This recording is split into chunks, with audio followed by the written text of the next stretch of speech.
नीच मनुष्य दूसरों को कष्ट देना, झूठी गवाही देकर के फंसा देना, पैसे के बल से, ध्यान से सुना जाए, पैसे के बल से निर्दोष को दंड दिलाना या निर्दोष को दंड देना। एक वकील साहब कह रहे थे अपने यहां जो है कि हमको तो वकालत पढ़ाई ही इसीलिए गई कि जो हमारे पास आवे हम उसको जितावें। भाई ठीक है, संसारिक व्यवहार में आपको ऐसी शिक्षा दी गई होगी, लेकिन हमारा अध्यात्म ऐसी शिक्षा नहीं देता। अध्यात्म शिक्षा देता है कि तुम अपनी वकालत का प्रयोग दूसरों की रक्षा करने के लिए करो, और जो जुर्म करने वाले लोग हैं उनको दंड देना मानो उनको पवित्र करना है।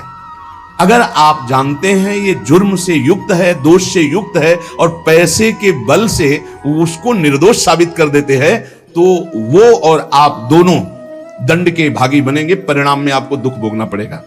अगर उसे दंड मिल जाता है तो वो पवित्र हो जाता है, आप बच जाते हैं। आपकी वकालत होनी चाहिए दूसरों को बचाने के लिए, जो निर्दोष हैं, और जो दोषी हैं उनको दंड देना, ये वकालत का आपका फल होगा। क्योंकि आप अच्छे वकालत करने वाले हैं, तो निर्दोष को बचाइए, और दोषी को सजा मिले तो दोषी भी पवित्र होगा और आप भी पवित्र हो जाएंगे। जो लोग झूठी गवाही देते हैं, जो पैसे के बल से दूसरों को, जो निर्दोष हैं उनको दंड दिलाते हैं, दोषियों को मुक्त कर देते हैं, चाहे कोई भी हो, जो बुरी बातों का उपदेश देकर भोले भाले लोगों को फंसाते हैं, जो शास्त्र और संतों की निंदा करते हैं, उनका जब मृत्यु का समय आता है तो भयानक दुख होता है, और उस दुख के समय उनकी दुर्गति का रूप सामने होता है। सुअर, कुत्ता, राक्षस क्या बनना है वही सामने आया, और वही उनकी योनि प्राप्त होगी।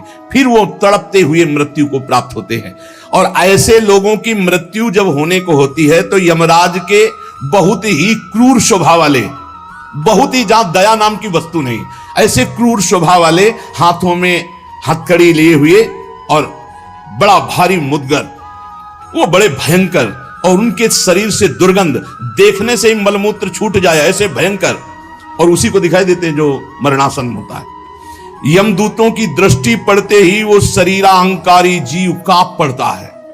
अब बोलने की हिम्मत नहीं, कफ पित्त वायु सब बिगड़ चुका है, कोई सहयोग देने वाला नहीं, सांस भी नहीं ली जा रही। अब उसका चित्त वहीं भ्रमण करेगा, मेरा पुत्र बचा ले, मेरी पत्नी बचा ले, मेरा परिवार। भगवान की तो याद जीवन में की नहीं, तो अब भगवान की अगर याद की होती तो ऐसी दुर्दशा नहीं होती। अब वो चीखने की कोशिश करता है पर आवाज नहीं निकलती, एक शब्द भी नहीं निकल, बार बार प्रयास करता है कोई मेरी रक्षा कर ले। इन भयावन 2 यमदूत होते हैं, उसका मल निकल जाता है भयवश, मूत्र छूट जाता है, मुख सूख जाता है, आंखें पलटने लगती हैं, सांस ऊपर को उठने लगती है, देखने की शक्ति नष्ट हो गई, भारी वेदना, तड़पता हुआ वो शरीर को छोड़ता है। अब जैसे बोले कि शरीर तो यहीं छूट जाता है, दंड किसको मिलता है? तो आप स्वप्न में जब पीटे जाते हैं तो आपको पीटने का दुख होता है कि नहीं होता है? पीटने का दुख होता है, जगने के बाद पता चलता है वो झूठा होता है। शरीर तो स्थूल आपका सैया में सोया होता है, जब चाकू मारी जाती है ना तो वैसे अनुभव होता है, वैसे अनुभव होता है। तो ये जब स्वाप्निक शरीर में अनुभव हो गया, वो तो यम यातना देह पर्सनल, जैसे जेल की वर्दी मिलती है ऐसे एक शरीर मिलता है। उस जीवात्मा को मन, बुद्धि, चित्त, अहंकार, 5 ज्ञान इंद्रियां, 5 कर्म इंद्रियों सहित उस शरीर में पैक कर दिया गया, उसका नाम यातना देह है। अब उसको उस शरीर से ले जाते हैं, यातना देह से। स्थूल देह तो यहीं छूट गया, सूक्ष्म शरीर, कारण शरीर पैक कर दिया गया यातना देह में। जैसे स्थूल शरीर में, स्थूल शरीर छूट रहा, यातना देह मिली, वो सूक्ष्म होता है। अब ये माता पिता का गर्भजनित देह नहीं है, ये दंड विधान वाला है, ये कर्म जनित होता है, इसे यातना देह कहते हैं। यमराज के दूत फांसी लगाते हैं गले में, जैसे कुत्ते के नहीं डाली जाती है ऐसे, और पीछे से मुदगरों की मार और घसीटते हुए ले जाते हैं।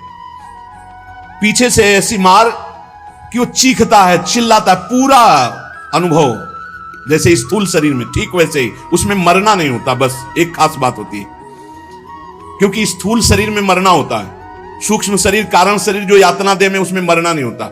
बहुत लोग कहते हैं शरीर तो यहां छूट गया, फिर नरक स्वर्ग किसको मिलता है? अरे शरीर एक कोट की तरह उतार दिया गया, तू तो उसी में पैक है, अभी भूल मत कर। अब देखो, दक्षिण दिशा की ओर उसे दौड़ाते हुए, मारते हुए पीछे से ले जाते, और तप्त बालू, आग जैसी तपती हुई बालू, जैसे यहां कुश होते हैं ऐसे लोहे के कांटे होते हैं, उस पे चलना, कांटे फैले हुए हैं, कहीं लोहे की बड़ी बड़ी कीलें गड़ी हुई हैं, कहीं लोहे की कंकरीली ऐसी भूमि, लोहे के ऐसे सैकड़ों कांटे जैसी गुखरू जैसी ऐसी डाल दी गई हैं लोहे की, और अत्यंत कठोर जब उसमें पैर रखते हैं भारी कष्ट, पीछे से मार, वहां दया नहीं है। कहीं आगे भूमि आग जैसी जलती हुई, कहीं सैकड़ों गड्ढे जिनमें गिरा गिरा करके मारते हुए ले जाते हैं, और सूर्य भगवान इतने नजदीक से ताप देते हैं कि आग लगती है, वो सूर्य की किरणों से जलता है। ऐसे यमराज के उस मार्ग में घसीटते हुए यमराज के दूत ले जाते हैं, यमपथ, और बीच बीच में दूत उनको कठोर ताड़ना देते हैं, रोक रोक के, मरना है नहीं। जिस समय जीव को घसीट कर ले जाते हैं, सैकड़ों घुड़कियां मार, इस तरह का कष्ट हो। अभी ये ब्याज है, नरक नहीं पहुंचा, अभी तो यात्रा है, बिना किसी सवारी के यात्रा होती है 48 मिनट 2 घड़ी में। जो मनुष्य यहां छत्र दान किया है किसी को, श्री जी को, बिहारी जी को, गुरुजनों को, आचार्य जनों को छत्र दान किया, तो जब वो जाता है तो ऊपर के ताप से बच सकता है, उसे वही छत्र मिलेगा। और जो किसी को पूज्य जनों को पादुकाएं दान की है, फिर उसको पादुका, अगर अन्न दान किया है तो रोक के भोजन, ये मोक्ष नहीं, कल्याण नहीं, दान पुण्य से नहीं होता, ध्यान दीजिए। हां, उस भारी संकट के समय में तुम्हें भोजन मिल जाएगा, पौशाला खोला पानी पिलाया तो तुम्हें पानी मिल जाएगा। और जो मूर्ख यहां आकर के ये सब नहीं किया तो जाना उसको भी यमपुरी है। भजन के बिना यमपुरी से नहीं बच सकते, दान पुण्य करके।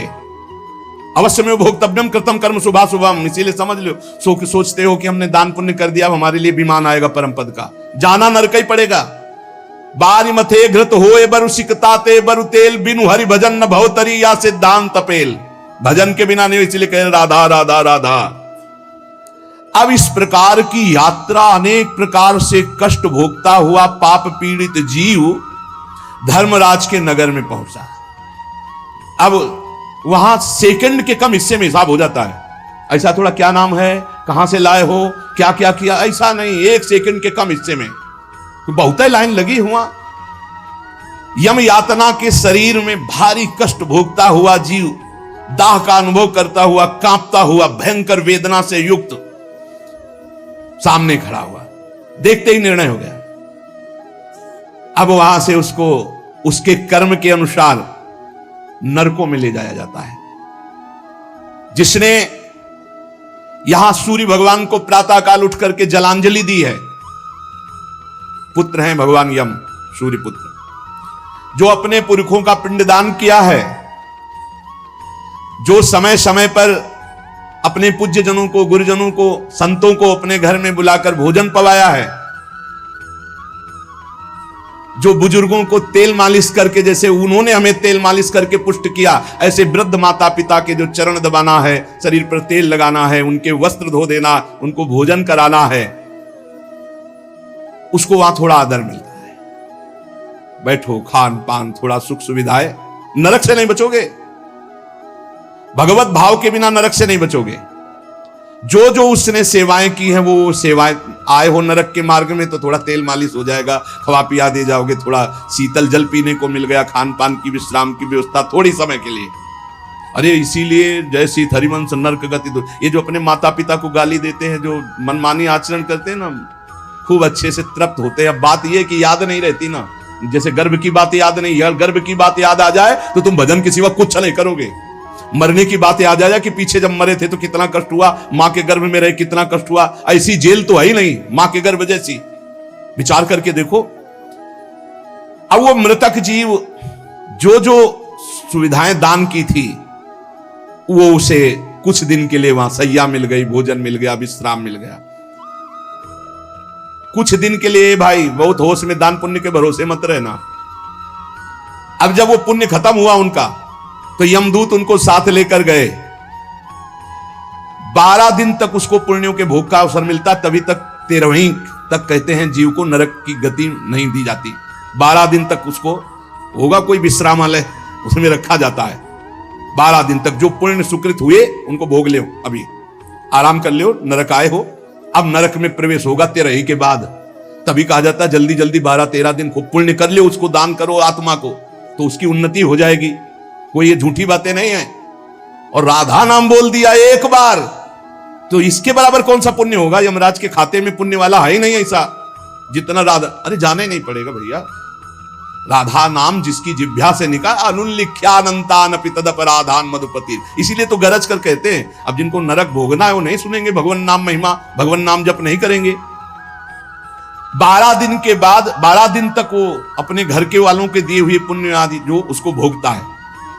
फिर जब पिंडदान हो जाता है 13वीं, तब तत्र यद बांधवस्तोयम प्रयच्छन्ति तिलैः सह यच्च पिंडम प्रयच्छन्ति नियमानस्तदनुते तैलाभ्यांगो बांधवानां मंग संवाहनम चयत तेन चाप्याप्यते जंतुर यच्चास्नन्ति सुबांधवाः। जब शरीर छूटता है उस समय से बहुत होश में रहो, सब कुछ मिलेगा उसको। जीवात्मा जो छाती के पास बैठ के ले नाक बहा रहे हैं, आंस बहा रहे हैं, यही पीने को मिलेगा उसको। बहुत होश में राधा राधा, कम जिंदगी में वो नहीं जपा तो तुम तो कीर्तन कर लियो, वो मिलेगा फल उसको। 12-13 दिन का ऐसा हिसाब रखा जाता है कि बांधवजन परिवार के, लेकिन भजन नहीं करेंगे, रोना धोना। मृत्यु से 12 दिन बीतने के पश्चात यमपुरी को खींच कर ले जाया जाता है उस जीव को। अरे यमपुरी भैया हुआ जैसे जेल पहुंचे, कोई थप्पड़ लग रहा है, कोई डंडा लग, वो देखे कि प्राण छूट जाते कि हमारे ये दुर्दशा। मरना नहीं खास बात है, यमराज की यमपुरी को देखते ही प्राण सूख गए। कोई काटा जा रहा है, कोई कोल्हू में पेरा जा रहा है, कोई पकौड़े की तरह तला जा रहा है, हाहाकार मचा। मरना किसी को है नहीं। मृत्यु काल ये सब वहां नजर आ रहे हैं, मूर्तिमान मृत्यु मूर्तिमान काल जो यमपुरी में दंड हो रहा है। काजल की राशि के समान, जैसे काजल के पहाड़ ऐसे यमदूत हैं कि ऐसे पचका दे तुम्हें, ऐसे नींबू जैसे नहीं निचोड़ा जाता, ऐसे निचोड़ दिए, फिर छोड़ दिए, फिर वो जी गया, फिर निचोड़ दिए। अब बोले 10,000 वर्ष तक यही करना है उसको, अब 10,000 वर्ष तक वो ऐसे करता है। क्या दुर्दशा। तभी हरिवंश महाप्रभु कहते हैं, रस सिद्धांत का वर्णन जब करते हैं तो कहते हैं, जैसी हरिवंश नरक गति दुर्भरी, बहुत कठिन है नरक की गति। तभी कहते हैं नरक जाओगे होश में रहो, तो मतलब सबसे बड़ा दंड नरक का। लोग कहते हैं कि कहां नरक स्वर्ग है, किसने देखा है? तुम देख लोगे। ऐसे आचरण रख रहे हो जो संतों की अवहेलना करे, शास्त्र की अवहेलना करे, भगवान को अवहेलना कर रहे हो, अपने आप देख लोगे पर बताने नहीं आओगे। बस खास बात ये है। और भौहें कैसी? टेढ़ी भौहें, काजल के समान काले, और विकराल मुख, लंबी दाढ़ें, कुरूप, आवाज भीषण भयंकर, और रोम ऐसे जैसे बंबूल के कांटे कि अगर ऐसे कर दे तो पूरा शरीर छिद जाए, ऐसे दूत। विशाल भुजाएं, पुष्ट भुजाएं, और सब यम दंड यम पास लिए हुए, बड़े भयंकर। दुर्गंध आती शरीर से, जीव देख के घबराता है, उनके हाथों में फंसा हुआ। अब जो यहां पराये पुरुष से रति करती है, अपने पति को धोखा देकर, जो अपनी पत्नी को धोखा देकर दूसरी पराई स्त्री से पतिवंचक परपति रति करई, रौरव नरक कल्प सत परई। ऐसे ही पुरुष को, ऐसे स्त्री को। रौरव का बड़ा भयानक स्वरूप है। रौरव नरक की लंबाई चौड़ाई 2000 योजन है। 1 योजन 4 कोश और 1 कोश 3 किलोमीटर। 2000 योजन कितना हुआ? 4 दूनी 8, 8000 कोश। 2000 का 4 तो 8000 हुआ, और 8 त्रिक 24,000 किलोमीटर का है। 24,000 किलोमीटर, और गड्ढा रूप है जिसकी बहुत गहराई है। यह नरक बड़ा दुखदाई है। इसमें अंगार राशि बिछी हुई है, आगों की अंगार राशि, दहकते हुए अंगार, बहुत ही। अब जो स्त्रियां पराये पुरुष से, तो वैसे ही सैया अंगार की और तपता हुआ आग का पुरुष। अब भैया वहां जो पुरुष पराई स्त्री से, ये लिव इन रिलेशन, ये गर्लफ्रेंड, तुम्हारा इंतजार हो रहा है रौरव में, नंबर लिख गया है। तस्मात् शास्त्रम प्रमाणन्ते, पशुवत आचरण नहीं। इसीलिए भारत भूमि में जन्म होना शास्त्रों में महानता का वर्णन किया गया, क्योंकि धर्म का पूर्ण यहां पालन करने वाले जन होते हैं, जो नहीं करते उनके लिए व्यवस्था है। अब उसके भीतर यमराज, उस दूत, यमराज के दूत उस पापी जीवात्मा को, अब वहां स्त्री पुरुष तो है नहीं, वो तो शरीर पहले ही छूट गया। अब यातना देह, वो जेल की वर्दी, यातना देह नरक की वर्दी, धधकती आग में वो जल रहा है, चीख रहा है, पग पग पर भून भून कर गिर रहा है, न मूर्छा न मरण, रात दिन चीखता रहता है, जलता रहता है। दौड़ना है 28,000 किलोमीटर, बस उसी में आनंद लीजिए। कितने दिन? बोले सहस्त्रों वर्ष, 1-2 वर्ष नहीं, सहस्त्रों वर्ष। ऐसे पापियों की शुद्धि नरक में की जाती है। फिर जब वहां से निकलते हैं तो कीड़े मकोड़े, पतंगे, हिंसक जीव, मच्छर, वृक्ष, ऐसी योनियों को प्राप्त होते हैं पापी जीव। या मनुष्य योनि में आए, पाप बहुत नष्ट हो गए वहां, तो यहां कुबड़ा, नाटा, बड़े घृणित शरीर वाले, जो अवशिष्ट पाप बचते हैं थोड़े। आप कहोगे नरक भोगने के बाद भी अवशिष्ट बचे? कि हाँ, जैसे यहां किसी को सजा दी जाती, 20 साल की सजा और 1 लाख रुपया जुर्माना। अरे जब जेल ही दे दी तो जुर्माना का? बोले नहीं, जुर्माना है। तो जो जुर्माना हुआ उसका ये दंड है मृत्यु लोक में, समझ लो। ये लोग प्रश्न कर देते, हमें समझ में नहीं आता, जब नरक भोग लिया तो फिर यहां क्यों भोगना पड़ता है? तो तुम्हारी समझ में नहीं आता, जब 20 साल की सजा दे दी, 1 लाख जुर्माना रख दिया, वो जुर्माना ये मनुष्य से भजन कर ले हो, नहीं तुम्हारी दलीलें काम नहीं आएंगी।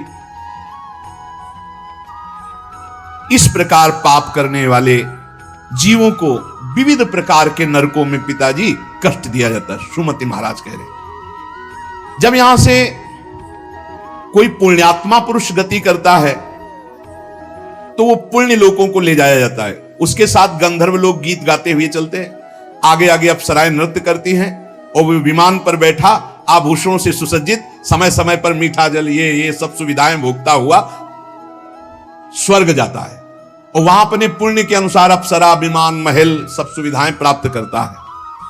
पर वहां भी जलता रहता है, क्योंकि उसके दिमाग में एक माला पहनाई जाती है उसके शरीर में, उसको बता दिया जाता है जिस दिन ये माला कुम्हला गई, यहाँ खोपड़ी के बल से नीचे फेंक दिए जाओगे, मृत्यु लोके विसंति। अब वो रोज माला देखकर जलता रहता है कि ये माला कभी, और जहां कुम्हलाना शुरू हुई तो भयंकर पीड़ा, ये सब छूट जाएगा, अप्सरा, महल, बड़ी सुख सुविधा में आ सकती, और वो सब छूट जाएगी। अच्छा, ये दुख, और दूसरा एक दुख, बगल में दूसरी अप्सरा वाला निकला विमान, जो उससे कई गुना सुंदर, कई, अब वो जल रहा है, उसको शांति नहीं। तब लगी कुशल न जीव कहूं, सपने हूं मन विश्राम, जब लगी भजत न राम कहूं, शोक धाम तज काम। पिताजी, जो मनुष्य यहां वीर को नष्ट करता है, बर्बाद करता है, उसमें जीवात्मा होती है। ये बहुत ध्यान देने, इनको इनाम में महारौरव नरक मिलता है, परिणाम में महारौरव नरक। ये जो अष्टमैथुनों का प्रयोग करके बिना शास्त्र मर्यादा के वीर को बर्बाद करते, जैसे शास्त्र मर्यादा है संतानोत्पत्ति के लिए, गृहस्थ मासिक धर्म के बाद, पवित्रता होने के बाद, भगवत चिंतन करते हुए, भगवान की सृष्टि पूर्वक जो आराधना का भाव रख करके संतान उत्पन्न, बस उतने के लिए शास्त्र आज्ञा करता है। नहीं, मानव जीवन बहुत ही सावधानी के लिए, वीर में ये सब हम आप जैसे प्रकट हुए ऐसे जीवात्मा विराजमान है, उसको यथास्थान न समर्पित करके और नष्ट कर देना, या फिर संतान नष्ट कर देना, या बहुत तरह से जो ये है, महारौरव नरक की प्राप्ति होती है। नारकी घोर दुखदाई नरकों में ये जब जीव गिराए जाते हैं तो इनको पहले पता होता कि मेरे इस पाप का दंड मिल रहा है, मैंने जो पाप किया है। बहुत ध्यान देने की बात है, अभी तक जो चर्चा हुई उसमें खास बात यह है, आचरण पवित्र ना होने से नरकों की प्राप्ति समझ लो। पहला, पराई स्त्री की तरफ या स्त्री पराई पुरुष की तरफ जो व्यभिचार प्रवृत्ति करती है उसे रौरव नरक मिलता है। यहां जो व्यर्थ में वीर्य नष्ट करते हैं अन्य प्रकार से, इसे खिलवाड़ न समझा जाए, मनोरंजन नहीं है। मानव देह बहुत बड़ी संपत्ति है जो भगवान की प्राप्ति के लिए मिली है। जैसे आप अभी पता चले कि आप शरीर को नष्ट करना चाहते हो तो हमारी भारत सरकार आपको बंदी बना लेगी। सरकारी संपत्ति, आप जी सकते हो, केवल सेवा कर सकते हो, कर्म कर सकते हो, लेकिन इसे नष्ट करने का अधिकार नहीं। तो भागवतिक भी दंड है इसमें। तो आपको वो जो संपत्ति मिली हुई है, आंख, नेत्र, कान, सब इंद्रियां, इनका सही मार्ग में प्रयोग करो। गलत प्रयोग करोगे तो दंड मिलेगा। तुम इसके स्वामी नहीं हो, तुम सेवक हो। ये भगवान की दी हुई वस्तु है, उसे दुखदाई नरकों में गिराया जाता है। दिमाग में बैठा लो ये बात। व्यर्थ में ब्रह्मचर्य को नष्ट करना, व्यर्थ में ये पाप जनित कार्य करना, महारौरव नरक में जाने का पूरा तैयारी कर रहे हो। ये अज्ञान की बात नहीं, भगवान की कृपा से सत्संग सुनने को मिल रहा है शास्त्र सम्मत, तो डरो, डर करके अपना सुधार करो। ऐसा नहीं कि आप कोई नहीं देख रहा, आपके मन में जो आया आप वो कर रहे हैं, नहीं, आपको इसका दंड मिलेगा, एक एक सेकंड का दंड मिलेगा। यमदूतों द्वारा घसीट घसीट कर ले जाए गए उस महान रौरव नरक में एक घंटी यंत्र की तरह उसमें बड़े बड़े कांटे ऐसे हैं जैसे खजूर के, वो घूमता हुआ है। इसका विस्तार 12,000 योजन है। बरचौक 48,000 कोष, 12,000 योजन। तांबे की सी तपती हुई धधकती हुई भूमि और उसमें बिजली जैसा यंत्र घूमने, और बड़े बड़े खजूर जैसे कांटे, और ऊपर से उसमें फेंक दिया, तड़पता है ऐसे, बस उसी में तड़पते घूमते रहो। अरे बड़ा कष्ट में, वहां मरना नहीं है, तो वहां पूरा खेल बहुत कष्ट का है। नीचे से धधकती आग, ऊपर से राउंड करने वाला बिजली का जैसे झूला, और उसमें बड़े बड़े कांटे, अब फेंक दिया गया, और तड़प कर दूसरी तरफ गिरता है तो कांटे कांटे कांटे, नीचे गिरता है तो आग, फिर उठाकर उसके, वो उसमें मनमानी आचरण नहीं। यमदूत उसके हाथ पैर बांध देते हैं, फिर उसमें डालते हैं। इसी महारौरव नरक में एक स्थान, उसी 12,000 योजन वाले में, कौवा, बगुला, बिच्छू, मच्छर, गिद्ध और इन सबकी चोंचे, पूंछ सब लोहे की जैसी, वज्र जैसी कठोर, उसे नोचवाया जाता है। किसको? ये जो नहीं भूंज के मुर्गा मुर्गी बकरी बकरा नहीं, बड़े स्वाद से बोले वो चिमटी से खाते हैं ऐसे, वैसे चिमटी जैसी नोच, जिंदा नोच नोच के, वो उसमें वहां कोई बचाने वाला नहीं, इसलिए कह मान जाओ, बंद कर दो, अब लो नसानी अब ना न सही हो। इतने बड़े तुम भारत लेवल के, विश्व लेवल के महावीर नहीं बनोगे मुर्गा बकरी और अंडा खा करके कि हाँ तुम्हारी जय हो जाएगी, पराजय हो जाएगी। बंद कर दे रे, ये मांस मछली जीवों की हत्या करना। मनुष्य जन्म बहुत सुंदर मिला है भगवत प्राप्ति के लिए। जिनके कानों में पड़ रहे हो हाथ जोड़कर प्रार्थना है, रौरव नरक, महारौरव नरक की तैयारी मत करो, ये मुर्गा मछली बंद कर दो। इतने बड़े बलवान नहीं हो जाओगे कि यमदूतों को पटक दो। यमराज के पास लौट के गए, बोले बहुत धुनाई हुई है, वो तो केवल हरि पार्षद कर सकते, दूसरे नहीं। नारायण पुकारा तो हरि पार्षद आ गए, बचा लिया उसे। समझो, कौवे, बगुले, बिच्छू, मच्छर, गिद्ध, ऐसे मच्छर ऐसा जो पूरा ऐसे इंजेक्शन जैसे बड़े बड़े ऐसे वज्र के समान, जिनकी चोचे मार मार करके नोचते हैं। अब वो व्याकुल छटपटाता है, आप जब कर्म सुधारने थे तब तो मनमानी आचरण करते हो। ये बहुत संभल के, ये हम इसीलिए सुना रहे हैं कि जो नहीं समझ रहे हैं कुछ नहीं, देख लेना भैया, देख लेना। बोले यहां कोई देखने को मिलता है? हाँ देखने को मिलता है। मर्सरीज गाड़ी में लग गई आग, अंदर है, जिंदा भून गए, ये क्या है तुम्हें समझ में नहीं आ रहा है? तुम जिंदा भून के खाते हो तो समय तुम्हें जिंदा भून देगा। तुम दूसरे को काट के खाते हो, एक्सीडेंट हुआ, यहां घुसा, निकलने के चांस नहीं, तड़प कर मरो। कर्म को अवश्य में भोक्तव्यम कृतम कर्म शुभाशुभम। किस जन्म का कौन सा कर्म तुम्हें दंड दे दे, डरो। यहां सब कुछ दिखाई दे रहा है, तुम आंख खोल करके देख लो। एक बेटा है जो जीवन भर सुख देता है, एक बेटा है जो जीवन भर दुख देता है। एक पत्नी है जो देखते ही हृदय आनंदित हो जाए घर में जाते, और एक है कि देखते ही जलकर भून जाओ। एक पति है जो पूरे जीवन सुख देता है, एक है कि जीना मुश्किल। ये सब कर्मों का फल भोगना पड़ता है। अब दूषित बुद्धि के कारण जो जो पाप किया, 10 करोड़ वर्ष दूसरों का मांस खाने वाले के ये गिद्धादि नोच नोच के खाते, मरना वहां है नहीं। खा गए फिर मांस उदय, फिर खा गए फिर मांस उदय, वो उसमें।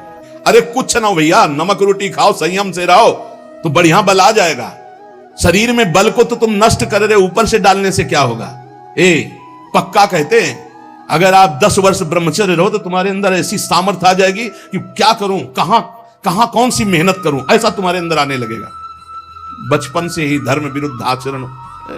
अरे इंद्रियों को वश में करने के लिए मुर्गा मछली वाली ताकत थोड़ी चाहिए, पवित्रता की ताकत चाहिए। ये मन के गुलाम, इंद्रियों के गुलाम पाप कर 10 करोड़ वर्ष भोगने पर फिर उसको मनुष्य लोक में भेजा जाता है। और फिर कैसे भेजा? मुर्गा बना के। फिर वो चाकू, समझ रहे ना, जिसको तुमने काटा था, फिर ए बहुत बड़ा, इसीलिए कहा गया, सेवक जी महाराज करें संस्कृति मांझ बरियाई के पायो मानुष दे ताकतवार। अरे संस्कृति चक्र को रोक के भगवान कृपा करके तुम्हें मनुष्य दे दिए, और सत्संग भी सुना रहे कि हमें पता नहीं था, तो आप पाप कर्म करना बंद कर दो। देखो कैसे घृणित पदार्थ खाते। अंडे में क्या भरा है, कितना दलित दूध।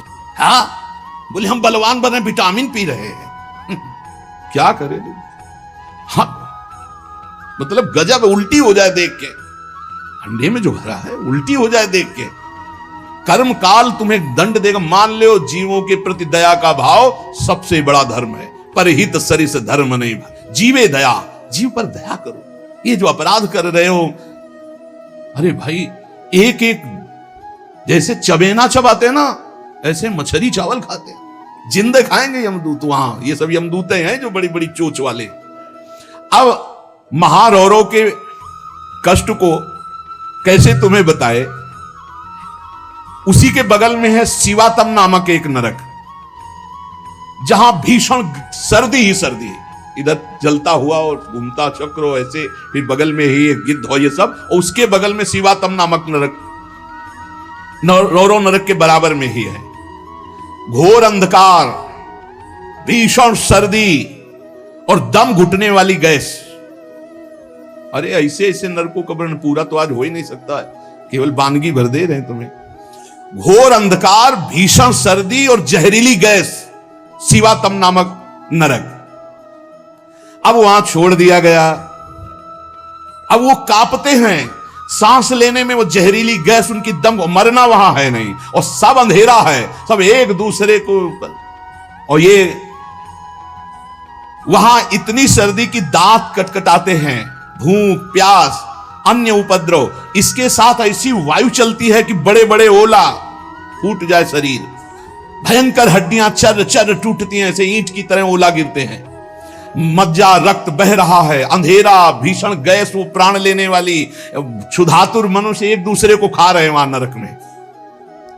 शिवातम नामक नरक। महान कष्ट भोगते हैं ये निकृष्ट पुरुष, जो दूसरे के बच्चे का अपहरण करके ले आते, जैसे ने दूसरे आदमी का चोरी करना, हिंसा करना, मार का, ये सब इस नरक को प्राप्त होते हैं। डरो, यही डर ही डर हरिवंश हित, जिनो भ्रमय गुण सलिल पर, जी नामन मंगल लोक तीर्थ। ये छोटे छोटे पशु पक्षियों को तुम मार कर खाते हो, दूसरों के धन का अपहरण करते हो, अस्त्र शस्त्र लेकर किसी दुकान में घुस गए, उसको मार दिया, काट दिया, उसकी संपत्ति छीन लाए, ले लो, तुम्हारा ये स्वागत होगा। शिवातम नामक नरक में डाले जाओगे, जहां केवल अंधकार, भीषण सर्दी, ओला की वर्षा और दम घुटने वाली गैस, हजारों हजारों वर्ष वहां तुम्हें भोगना होगा। इसी के बगल में है निकृंतन नामक नरक। इसमें कुम्हार की चाक की तरह पूरा नरक घूमता रहता बड़ी रफ्तार से। ये थोड़ी देर रफ्तार वाले में किसी यंत्र में बैठ के देखना, बहुत रफ्तार से जो घूम रहा हो, चक्र की भांति निरंतर घूमता रहता है। और यमराज के दूत कोड़ा लिए खड़े रहते हैं, और जैसे उसके सामने आए तो इधर मारा चप से, और वो घूम के सर से वो उधर मारा, उधर, चारों तरफ कोड़े की मार। और उस यंत्र अब वो उल्टी करता है, भयंकर भय लग रहा है, उसी में घुमाया जाता है।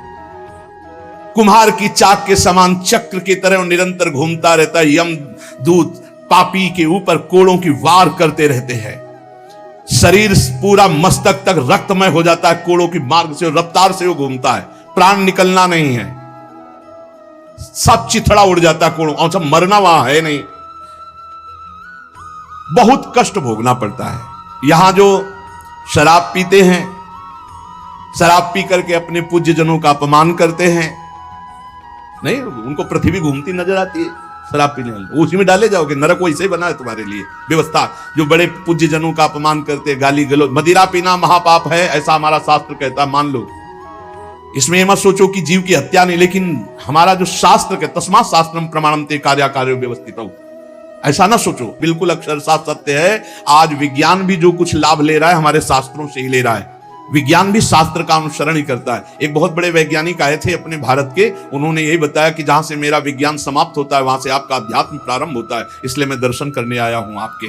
जब तक शरीर के पापों का नाश नहीं हो जाता, इस अप्रतिष्ठित नामक नरक में बड़ा असह्य दुख भोगना पड़ता है। ये शराब पीना, ये बुजुर्गों का अपमान करना, दूसरों की हिंसा करना, अत्याचार करना, ये बंद कर दो। ये तुम्हें तमोगुणी राक्षसी बुद्धि प्रदान करती है, इसलिए निषेध किया गया है।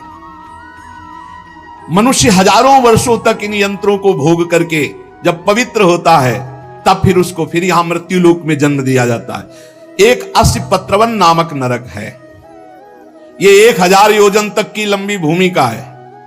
बड़े बड़े तलवार जैसे इसमें है, पत्ते हैं तलवार जैसे मजबूत। 1000 योजन में, ऐसे समझो एक वृक्ष है 1000 योजन, और ऊपर से फेंके जाते हैं पापी, कई टुकड़े होकर नीचे गिरे, फिर उठा के फिर फेंके, यही क्रिया चलती रहती है। सूर्य की ऊपर से प्रचंड गर्मी, नीचे से जलता हुआ दाह, और बीच में तलवार जैसे ऐसे यंत्र, उनमें फेंका जाता। अस्पत्रवन तलवार की तीखी धार के समान। और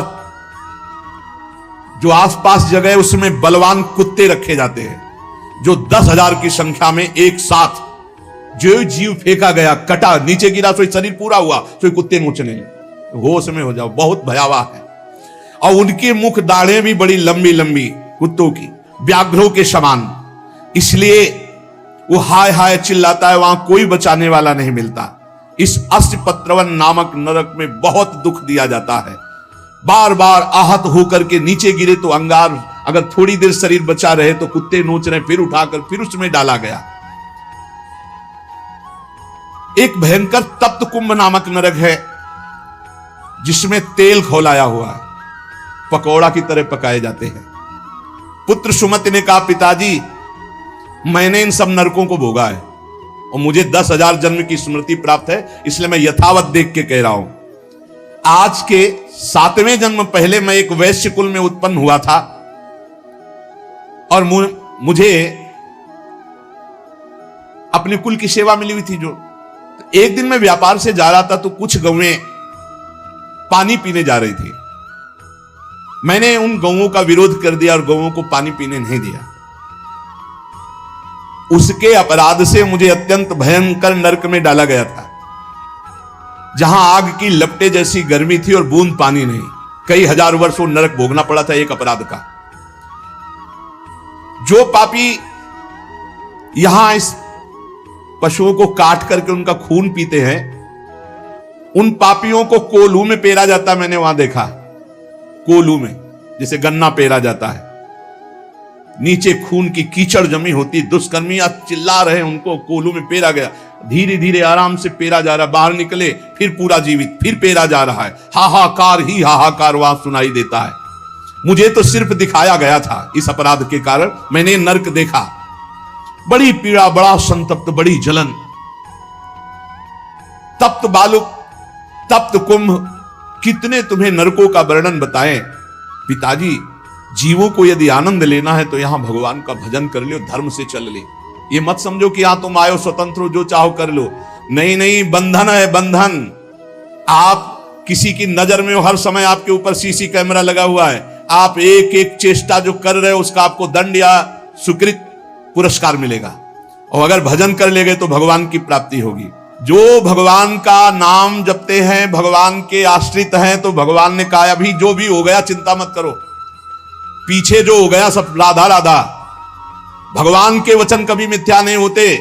श्री भगवान ने कहा है, सर्वधर्मान परित्यज्य मामेकम शरणं व्रज अहम त्वाम सर्व पापेभ्यो मोक्षयिष्यामि मा शुचा। मैं सब पापों से मुक्त कर दूंगा। भगवान की शरण में होके खूब नाम जप करो। लेकिन ये जो गंदी बातें हैं, मत देखो, मत बोलो, मत सोचो, मत करो, नहीं, ये बाधा पहुंचा देंगी। एक ब्रह्मज्ञानी महात्मा सुमति पूर्व में शिष्य बना करके प्रमाद स्थिति को प्राप्त होने के कारण एक जन्म और लेना पड़ा। इसलिए छोटी छोटी गलती में चूक हो जाती, फिर भयानक पापाचरण रूपी गलती करके कौन भगवत प्राप्ति कर पाएगा। इसलिए सावधान, नाम जप करो, कोई पाप कर्म ना होने पावे। शास्त्र का स्वाध्याय करो, जिससे तुम्हें पता चलेगा कौन सा पाप कर्म है और कौन सा शुभ कर्म है, और कौन सा ऐसा कर्म है जो शुभ अशुभ दोनों को विध्वंस करके भगवत प्राप्ति कराता है। खूब नाम जप करो, भगवान की शरण में रहो, वो सारे पाप नष्ट कर देंगे। तुम्हें भोगना नहीं पड़ेगा, पर आगे सावधान रहो। पाप उसी के नष्ट होते हैं जो अबलो नसानी अब ना नसई हो। आज तक किया आगे नहीं करूंगा, वही पवित्र होता है। तो ये संकल्प लो, ये नियम लो, ये भगवान से प्रार्थना करो